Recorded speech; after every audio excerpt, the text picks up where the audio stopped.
ഓം നമോ ഭഗവതേ വാസുദേവായ. ദശകം 4, ശ്ലോക 7. ത്വത്സമ ആസ്വദന രൂപിണീം സ്ഥിതിം ത്വത്സമാധിം അയി വിശ്വനായക ആശ്രിതാഃ പുനഃ അതഃ പരിച്യുതൗ ആരഭ്യേം അഹി ച ധാരണാദികം ത്വത് സമ ശുദ്ധ ബ്രഹ്മാവിനു അനുതുല്യമായ ആ രൂപം. ആസ്വദന എപ്പോഴും ആസ്വദിക്കാൻ സാധിക്കുന്നത്. രൂപിണി മനോഹരമായ ആ സ്വരൂപം. സ്ഥിതിം പ്രാപിക്കുന്നത്. ത്വത് അങ്ങനെ അവസ്ഥാവിശേഷം. സമാധിം ഭഗവാന്റെ ആ സമാധിയാകുന്ന ആ രൂപത്തെ. അയി വിശ്വനായക അല്ലയോ ജഗത് പ്രഭോ. ആശ്രിതാഹ ആശ്രയിച്ചവരായിട്ട്. പുനഃ വീണ്ടും. അതഹ അതല്ലെങ്കിൽ. പരിച്യുതൗ വംശം അല്ലെങ്കിൽ നാശം ഇവ രണ്ടും സംഭവിക്കുന്ന അവസ്ഥ. ആരഭ്യേം ആരംഭിക്കുക. അഹി ഞങ്ങൾക്ക്. ച ഇത് തൊട്ട്. ധാരണാധികം ധാരണ എന്ന് തുടങ്ങുന്ന വിദ്യാഭ്യാസം.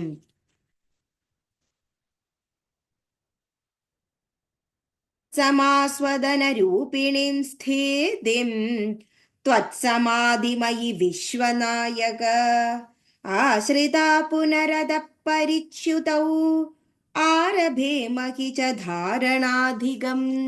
ഇവിടെ ധാരണ എന്ന് പറയുന്ന അഭ്യാസത്തെ കുറിച്ചാണ് പ്രതിപാദിക്കുന്നത്. അതായത് ഭഗവാന്റെ ശുദ്ധമായ ആ ബ്രഹ്മരൂപത്തെ മനസ്സിൽ ഏതൊരു ഭക്തനാണോ സ്മരിക്കുന്നത് അവർക്ക് എപ്പോഴും ആ രൂപത്തിൽ നിന്നും ആസ്വദിക്കുവാനും ആ മനോഹരമായ സ്വരൂപത്തെ അവസാനമായി മുക്തി നേടി പ്രാപിക്കുവാനും സാധിക്കുന്നതാണ്. അങ്ങനെ ഭഗവാന്റെ അവസ്ഥാവിശേഷത്തെക്കുറിച്ച് ആ ഭക്തന് മനസ്സിലാകുകയും ഭഗവാന്റെ സമാധിയെ അങ്ങനെ പൂർണ്ണമായി ഉൾക്കൊണ്ടുകൊണ്ട് ആ ധാരണ എന്ന അഭ്യാസത്തെ പൂർണ്ണമായും ഗ്രഹിക്കുകയും ചെയ്യുന്നു. അങ്ങനെയുള്ള അല്ലയോ ജഗത് പ്രഭു, അങ്ങനെ ഭഗവാനെ ആശ്രയിച്ചവരായിട്ട് ഉള്ള ഏതൊരു ഭക്തനും വീണ്ടും ഒരു ജനന മരണ ആ ഒരു ചക്രത്തിൽ നിന്നും വിമുക്തരാകുന്നതാണ്. അതല്ലെങ്കിൽ എന്താണ് സംഭവിക്കുക എന്ന് വെച്ചാൽ അവർക്ക് ഒരു നാശം സംഭവിക്കുകയും അവർ വീണ്ടും പുനർജനിക്കുകയും വീണ്ടും ആദ്യം തൊട്ട് അഭ്യാസങ്ങൾ എല്ലാം തിരിച്ച് പഠിക്കുകയും തിരിച്ച് ധാരണയിൽ എത്തുമ്പോൾ ഇതേ അവസ്ഥയിൽ ഒന്നുകൂടി പ്രാപിക്കുകയും ചെയ്യുന്നു. അതായത് ഭഗവാനെ പ്രാപിക്കുവാൻ വേണ്ടി നമ്മൾ പൂർണ്ണമായും ഭഗവാനെ മാത്രം ആലോചിച്ചുകൊണ്ട് ആ സ്വരൂപത്തെ മനസ്സിൽ ഉൾക്കൊണ്ട് ചെയ്യുന്ന ഒരു അഭ്യാസമാണ് ധാരണ എന്ന് പറയുന്നത്.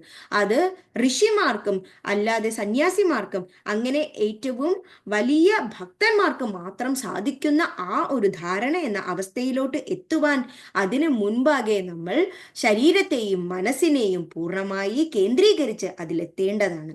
ഇതാണ് ഇവിടെ പ്രതിപാദിക്കുന്നത്. Thank you.